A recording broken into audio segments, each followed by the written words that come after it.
오늘은 요한계시록 6장 9절에서 17절까지 말씀을 보면서 순교자의 기도와 대환란의 때라는 제목으로 함께 은혜를 나누고자 합니다. 요한계시록의 해석은 쉽지가 않은데요.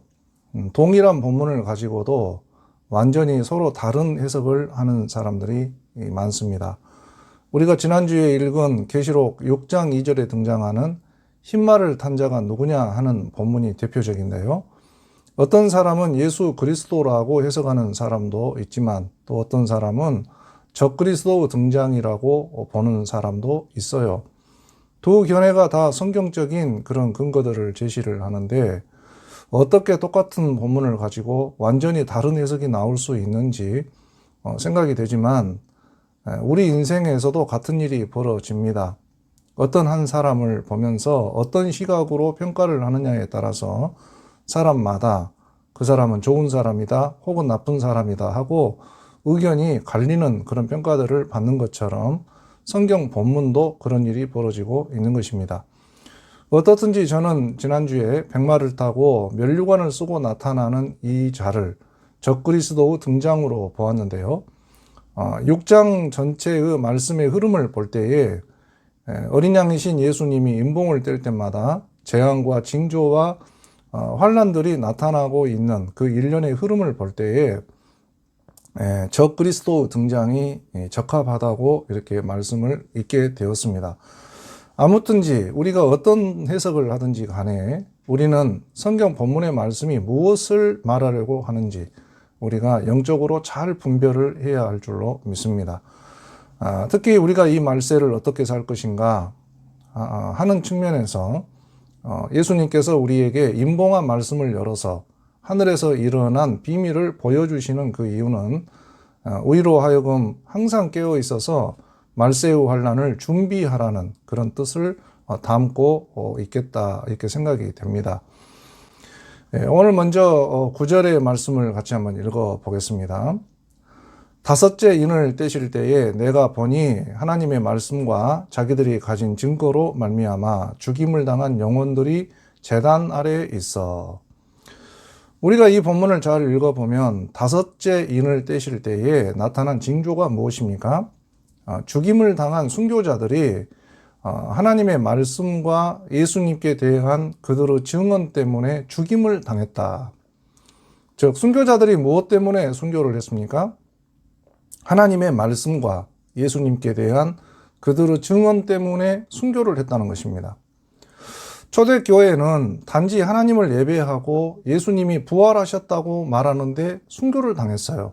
단지 예수님을 믿는다는 것 때문에 사자밥이 되기도 하고 십자가에 달리고 칼에 맞아 죽는 일이 벌어졌던 것입니다. 지금 종교의 박해가 없는 우리나라의 경우에는 우리가 잘 느끼지 못하지만 이 세계 도처에서 예수 믿기가 그리 쉽지 않다는 것을 알아야 합니다. 지금도 이슬람 국가에서는 가족 중에 한 사람이 예수를 믿으면 그 가족들에게 명예살인을 당할 수 있습니다. 아프리카 지역에서는 예배드리고 있는 그 교회에 폭탄을 던지고 테러를 하는 일도 벌어집니다. 저 북한 땅에는 지금도 20만 명으로 추정되고 있는 지하교회 성도들이 비밀리에 하나님을 예배드리면서 살아가고 있는데요. 매년마다 서너 명에서부터 많게는 약 40명에 이르기까지 매년마다 순교자가 나오고 있는 것입니다.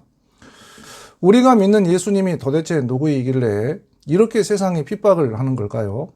순교자들이 사람을 죽이라고 그렇게 선동한 적도 없고 민중혁명을 외치거나 칼로 세상을 정복하라고 말한 적이 없는데 왜 세상은 교회를 핍박을 하는 것입니까? 거기에는 다른 이유가 없습니다. 어둠은 빛을 싫어합니다. 죄악에 속한 사람들은 하나님의 말씀을 싫어합니다. 우리의 원수 마귀는 우리가 하나님의 말씀을 가까이 하는 것을 싫어합니다. 그러면 그럴수록 빛의 자녀인 우리는 날마다 더욱 우리의 구주가 되시는 예수 그리스도를 향해서 담대하게 믿음을 가지고 나아가야 할 줄로 믿습니다. 그런데 다섯째 임봉을 떼자 이 순교자들은 제단 아래에서 하나님께 호소를 했어요. 여기에서 제단이라고 하는 단어는 아스테리온이라는 말인데, 즉 하늘 성소에 하나님의 제단이 있는데, 그 제단에 수많은 순교자들이 자기 몸을 주님 앞에 드렸어요. 그래서 예수님의 발자취를 쫓아 살았던 주님의 제자들과 사도 바울과 그리고 서머나교회 폴리캅 감독과 그 이후 교부 시대를 살았던 교회 역사에 등장한 수많은 믿음의 사람들이 이 하나님의 제단 앞에 희생의 피를 흘리면서 그렇게 기도를 했던 것입니다. 이 순교자들은 10절에 보면 뭐라고 기도를 했습니까? 10절 말씀을 봉독합니다. 큰 소리로 불러 가로되 거룩하고 참되신 대주제여 땅에 거하는 자들을 심판하여 우리 피를 갚아주지 아니하시기를 어느 때까지 하시려 하나이까 하니. 순교자들은 참되신 대주제, 즉 공의로우신 대재판관이신 하나님께 간구를 했어요. 땅에 거하는 자들, 즉 사탄에게 속해서 하나님을 대적하는 자들, 땅에서 성도들을 핍박하는 이 악한 자들을 언제까지 그냥 두고 보십니까? 우리가 흘린 희생의 피를 언제까지 갚아주지 않으십니까? 하고 부르짖었던 것입니다. 이 순교자들이 드리는 기도는 하나님이 살아 계신다면 정의가 이루어지는 것을 보여달라는 기도였어요. 오늘도 우리가 이 세상을 보면 정말 답답한데요. 왜 악인들이 형통한지, 왜 착하고 깨끗한 의인들이 고난을 당하는지 우리 눈에는 이 세상 일이 불합리하게 보일 때가 많습니다. 그럴 때 우리는 과연 하나님이 살아 계시는지 또 우리의 기도를 듣고 계시는지 답답할 때가 많습니다. 그럼에도 불구하고 우리는 공의로우신 대주제이신 우리 하나님 앞에 간절하게 기도를 드려야 할 줄로 믿습니다. 영국 케임브리지 대학에서 윌리엄 템플 감독이 기도응답에 대해서 설교를 했어요. 예배가 끝난 후에 학생 하나가 템플 감독에게 질문했습니다. 솔직히 기도응답이 있습니까? 그냥 시간이 흐르다 보면 저절로 우연하게 일어난 일들을 기도응답이라고 주장하는 것은 아닙니까? 하고 물었습니다. 그러자 템플 감독이 그 학생에게 대답을 했어요. 그래, 우연일 수도 있겠지. 그런데 기도하지 않으면 그 우연한 일도 그치게 되니 정말 이상한 일이네. 우리가 인생을 살아보면 우연한 일이 많습니다. 누구에게나 우연한 만남이 있고 우연한 사고가 일어나고 우연한 기회가 주어지기도 하고 우연하게 실패도 하고 우연하게 성공도 합니다. 그런데 그 우연함 속에서 하나님이 인생들을 이끌어 가시는 필연적인 손길이 들어있다는 거예요. 그것을 믿는 자가 환난과 위기의 순간에도 쉬지 않고 하나님께 기도하게 되는 줄로 믿습니다. 우리가 이 말세에 할 일은 무엇입니까? 환난 중에도 쉬지 말고 기도를 해야 합니다. 그러면 우연함 속에 하나님의 필연적인 사건이 일어나게 될 것입니다. 순교자들의 기도를 들으신 주님께서 이제 응답을 하셨어요. 어떻게 응답을 하셨습니까? 11절을 봉독합니다. 각각 그들에게 흰 두루마기를 주시며 이르시되 아직 잠시 동안 쉬되 그들의 동무종들과 형제들도 자기처럼 죽임을 당하며 그 수가 차기까지 하라 하시더라. 먼저 예수님께서는 순교자들의 기도를 듣고 흰 두루마기를 주셨어요. 흰색은 순결과 의로움의 상징입니다. 순교자들은 주님 앞에서 옳다 하심을 얻었어요. 거룩한 흰옷을 선물로 받은 것입니다. 하나님께서는 우리 인생들을 다 알고 계십니다. 요한계시록 3장 5절을 보면요. 주님께서는 사대교회를 향해서 말씀을 하셨는데 요한계시록 3장 5절을 봉독합니다. 이기는 자는 이와 같이 흰 옷을 입을 것이요 내가 그 이름을 생명책에서 결코 지우지 아니하고 그 이름을 내 아버지 앞과 그의 천사들 앞에서 시인하리라. 아멘. 이 사대교회는 살았다 하는 이름은 가졌으나 영적으로는 죽은 자와 같은 교회였어요. 기도도 전도도 아무런 신앙의 열매가 없는 유명무실한 교회로 떨어져 버렸습니다. 그런데 그런 교회에서도 소수의 의인들이 자기 믿음을 지키고 살았어요. 주님께서는 그들을 알고 계셨고 그들에게 의로운 흰옷을 입게 하실 것을 약속하셨던 것입니다.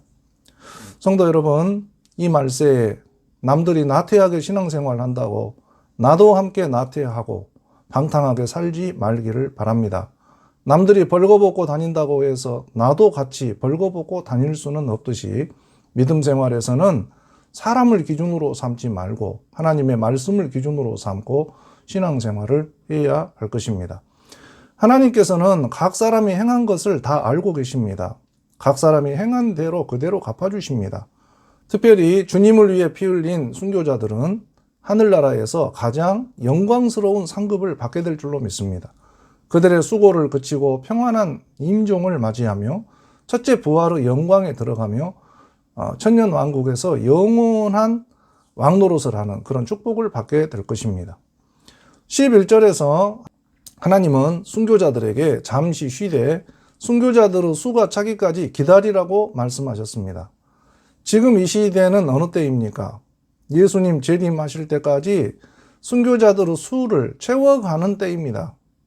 이제 점점 그날이 가까이 오고 있는 것 같은데요. 그날이 구체적으로 언제인지 알 수는 없지만 점점 가까이 임박하여 온 것만은 사실입니다. 지금 우리가 이렇게 대환란을 만날 때에 우리가 해야 할 것은 무엇입니까? 미혹과 전쟁과 기근과 사망 권세 가득한 세상 속에서 우리는 자기 기도의 분량을 채워야 할 것입니다. 사는 게 힘들면 힘들수록 자기 기도의 분량을 채우시기를 바랍니다. 내 주변에 도울 힘도 없고 도울 사람도 없고 천지사방 염려 걱정 가득하지만 그러나 이 환란을 견디면서 버티고 또 기다리다 보면 모든 풍랑은 잠잠하게 그쳐지게 되고 무지개가 떠오르게 되는 그런 때가 오게 될 줄로 믿습니다. 우리는 순교자가 되라고 하면 매우 어려운 일로 생각을 하는 경향이 있는데요. 예를 들면 순교라고 그러면 선교지에 가서 전적인 헌신을 하면서 목숨을 걸고 전도를 하다가 죽음을 당하는 것을 순교라고 생각을 합니다. 그러나 우리가 실생활 속에서요, 자기 생업을 열심히 살아내고 가족들을 잘 돌보고 또 하나님이 우리에게 맡겨주신 성도의 본분을 다하여서 충성하며 사는 것도 이 말세에는 쉬운 일이 아닐 것입니다. 특히요, 우리가 자기 자식 하나를 죄 가운데서 구원하는 것도 순교적인 그런 믿음을 요구할 수 있습니다. 이 세상에 힘든 일이 많은데요, 사람이 돈이 없어서 힘든 것도 있지만 인간관계에서 힘든 일이 참 많습니다. 모르는 사람은 안 만나면 그만인데 내 가족이나 내 핏줄은 안 볼 수도 없는 그런 만남인데 그런 영혼들을 용서하고 또 참아내면서 그들의 구원을 위해서 눈물로 중보 기도를 하는 것만으로도 엄청난 고통을 감수를 하는 일이에요. 그래서 순교가 다른 것이 아니에요. 영혼 구원을 위해서 통곡으로 간절하게 하나님 앞에 기도하는 그것만으로도 우리는 순교적인 그런 삶이 될 줄로 믿습니다. 우리 주님께서는 우리의 행함을 다 알고 계시는데요. 내가 신앙생활을 하면서 억울한 일을 당하고 욕을 먹고 또 핍박을 당하기도 하고 그런 날들을 우리가 기도하면서 참아내고 그러면서 우리의 원통함을 풀어주실 대주제가 되신 우리 예수님을 바라보면서 간절한 소원의 기도를 드리게 되면 주님께서는 우리의 눈물을 전부 닦아주시고 위로를 해주시는 날이 오게 될 줄로 믿습니다. 주님께서는 이 과부의 2렙돈을 지켜보시면서 모든 사람 중에 가장 많이 드렸다라고 칭찬을 했습니다. 액수가 많은 것이 아니어도 하나님 앞에 정성을 담아 드리는 그 봉헌의 마음을 주님이 다 지켜보시고 알고 계셨고 또 칭찬을 하셨어요.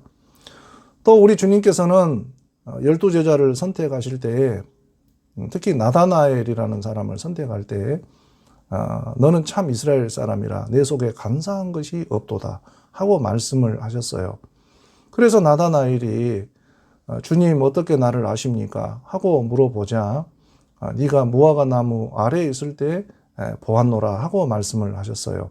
주님께서는 우리의 모든 본성과 우리의 마음과 우리 입술의 말과 우리의 모든 행함을 전부 다 알고 계십니다. 내가 주님을 위해 흘린 눈물과 봉사의 땀방울과 눈물의 기도를 전부 다 우리 주님은 다 알고 계셔서 사람은 몰라줘도 우리 주님은 그대로 우리가 행한 대로 갚아주실 줄로 믿습니다. 12절에서 17절까지를 보면요, 여섯째 임봉을 떼시는 장면인데, 이제 그 중에서 12절에서부터 14절을 보면 우주적인 재앙의 징조가 나타나고 있어요. 봉독을 해보겠습니다.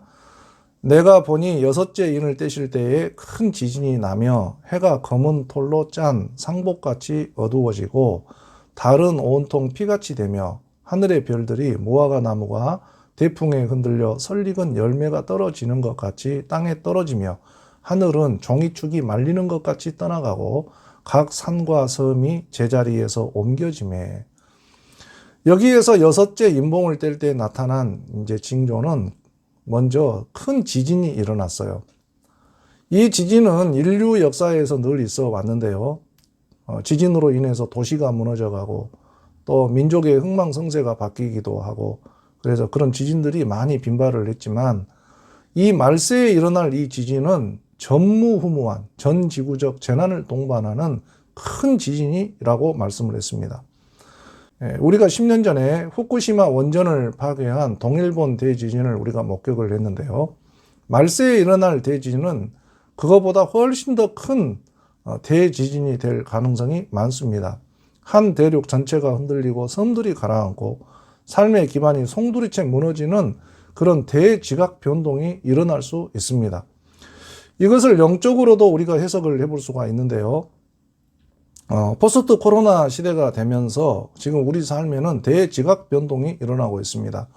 거리를 지나다 보면 임대라고 붙어 있는 빈 가게들이 수없이 눈에 들어옵니다. 학교, 기업, 교회, 자영업, 삶의 전 부분에 걸쳐서 지금 대경제의 대변동이 일어나고 있습니다. 오늘의 동사들을 살펴보면요. 하늘이 어두워지고 별이 떨어지고 또 떠나가고 옮겨져 간다 이런 동사들이 보이고 있어요. 이것은 과연 영적으로 어떤 의미가 있을까요? 마지막 때에는 해가 빛을 잃듯이 말씀의 진리가 사라지게 될 것이고 달이 빛을 잃어버리는 것처럼 교회가 제 역할을 하지 못하는 때가 될 것이라는 뜻을 담고 있습니다. 말세에는 별들이 떨어지듯이 주의 종 사역자들도 자기 빛을 잃어버리고 타락을 하거나 변질을 해서 세상적으로 살아가게 된다는 뜻을 담고 있는 것 같아요. 이 말세에는요, 주의 종 선지자들도 예수님 뜻대로 목회를 하지 아니하고 인본주의 사상에 물이 들고 먹고 마시고 취하여서 영감이 없는 목회를 하게 됩니다. 교회를 오래 다닌 신자들이 전도를 전혀 하지 못합니다. 말세가 되면요, 세상죄에 성도들이 물들어서 자기 죄를 범하고도 전혀 깨닫지를 못하는 영적인 암흑시대가 도래할 수 있습니다. 오늘날 이 지상에 있는 교회의 미래는 과연 어떻게 될까요? 성경적으로 볼 때 이 지상의 모든 교회는 이 세상 형적과 함께 사라져갈 것입니다. 지금 우리보다 먼저 복음을 받아들였던 저 유럽 교회나 미국 교회가 음녀 바벨론의 문화의 동화가 되어버리고 점점 쇠퇴하여 가는 것처럼 우리 한국 교회도 지금 그 길을 걸어가고 있습니다. 이것은 요한계시록 21장에 이미 예언이 되어 있는데요. 처음 하늘, 처음 땅, 그리고 바다는 다 없어진다고 그랬어요. 이 지상에 있는 모든 교회들은 처음 하늘, 처음 땅에 속한 곳입니다. 그래서 다 쇠퇴하거나 소멸하여 없어져가는 썩어질 그런 것들에 불과합니다. 그러나 하늘에서 새 예루살렘 성이 내려온다고 말씀했어요. 즉 옛것은 사라져도 하나님이 지으신 썩지도 않고 더럽지도 않고 쇠하지도 아니할 영원한 하나님의 성, 하나님의 교회는 하늘에서부터 내려온다고 말씀이 예언을 했습니다. 그러니까 우리가 예수님께서 6번째 임봉을 떼실 때에 이 세상에 대지각 변동이 일어나고 처음 하늘과 처음 땅이 다 없어지고 바다도 사라져버리는 그런 엄청난 대환란의 시간들이 온다 할지라도 그 모든 옛것들은 다 사라지는 그런 일들이 벌어진다 해도 그 모든 것은 새 하늘과 새 땅을 덧입기 위한 과정이에요. 그러니까 우리는 새 예루살렘 성이 임하기를 바라보면서 하나님의 말씀 안에서 위로와 평강과 생명과 안식을 누리는 성도가 되어야 할 줄로 믿습니다. 15절에서 17절을 보면 그 대환란 속에서 땅에 속한 자들은 절규를 했어요. 15절 말씀을 읽어봅니다. 땅의 임금들과 왕족들과 장군들과 부자들과 강한 자들과 모든 종과 자유인이 굴과 산들의 바위 틈에 숨어. 즉 땅에 속한 자들이 누구입니까? 여기에 7 종류의 사람들이 열거가 되어 있는데요. 7은 완전수입니다. 이 7 부류의 사람들, 즉 땅의 임금들, 왕족들, 장군들, 부자들, 강한 자들과 모든 종, 그리고 자유인, 이 7 부류의 사람들은 이 땅에서 살아가고 있는 모든 인류를 의미를 해요. 높은 자나 낮은 자나 부한 자나 가난한 자나 누구든지 자기가 지은 죄 가운데 살던 이 땅의 사람들은 결국 자기 초서를 상실하고 굴과 바위 틈에 숨었다고 했어요. 이 세상 그 어떤 장소로도 그 무엇으로도 그들이 범한 죄를 가리워 줄 수 있는 장소는 전혀 없습니다. 그들이 하나님의 낯을 피하여 바위 틈에 숨고 어디로 도망을 친다 해도 하나님의 불꽃 같은 그 진노의 심판을 피할 수 있는 곳은 없다는 그런 뜻입니다.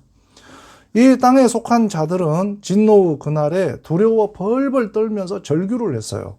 16절, 17절을 봉독합니다. 산들과 바위에게 말하되 우리 위에 떨어져 보좌에 앉으신 이의 얼굴에서와 그 어린 양의 진노에서 우리를 가리라. 그들의 진노의 큰 날이 이르렀으니 누가 능히 서리요 하더라. 하나님이 안중에도 없던 이 사람들은요, 심판과 진노의 그날이 오자 두려움에 빠졌어요. 어린 양의 진노에서 우리를 가리라 하고 말했습니다. 그러나 무엇으로 인간의 죄를 가리겠습니까?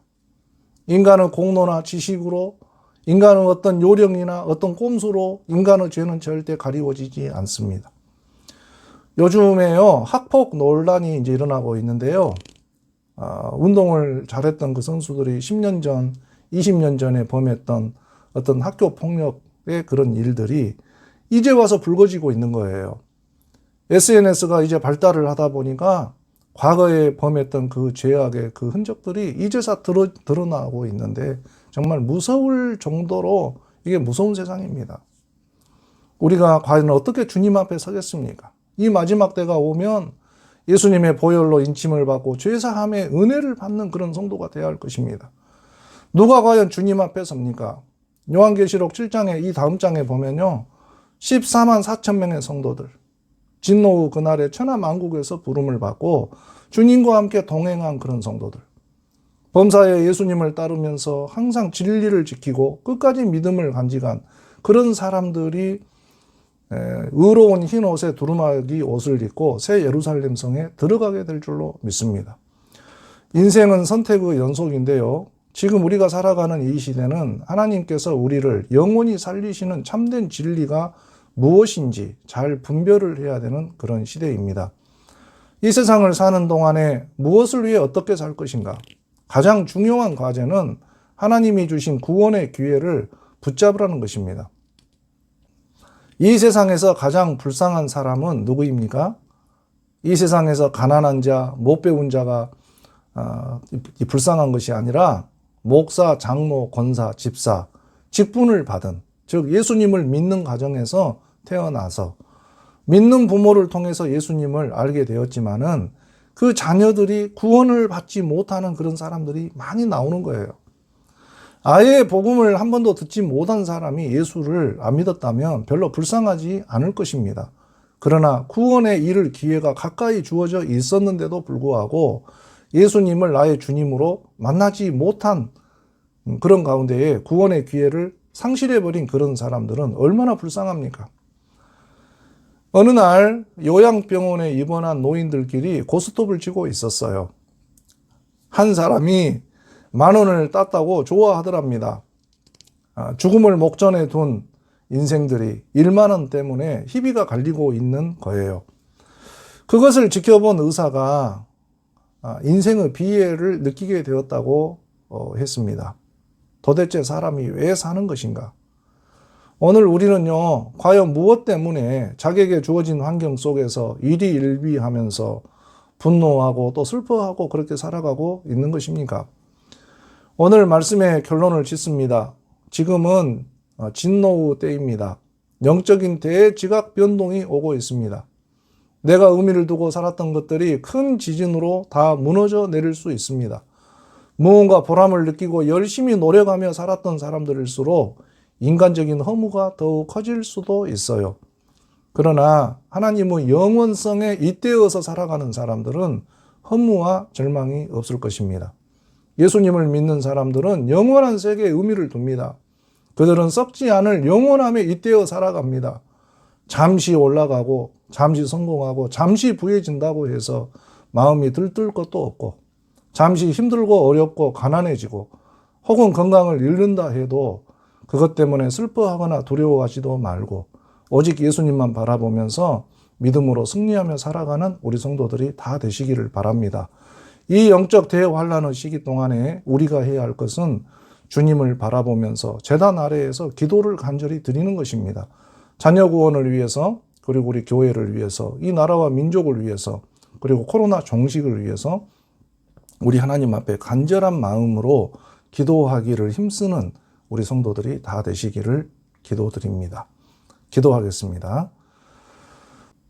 살아계신 하나님 아버지, 영적인 대지각 변동이 일어나고 있는 오늘 이때에 우리는 마음의 염려와 두려움을 버리고 오직 구속하실 주님을 바라보면서 인봉을 하나씩 뗄 때마다 하늘의 비밀을 깨닫고 다가오는 모든 징조와 재앙들을 대비하며 살아가는 성도들이 되기를 원합니다.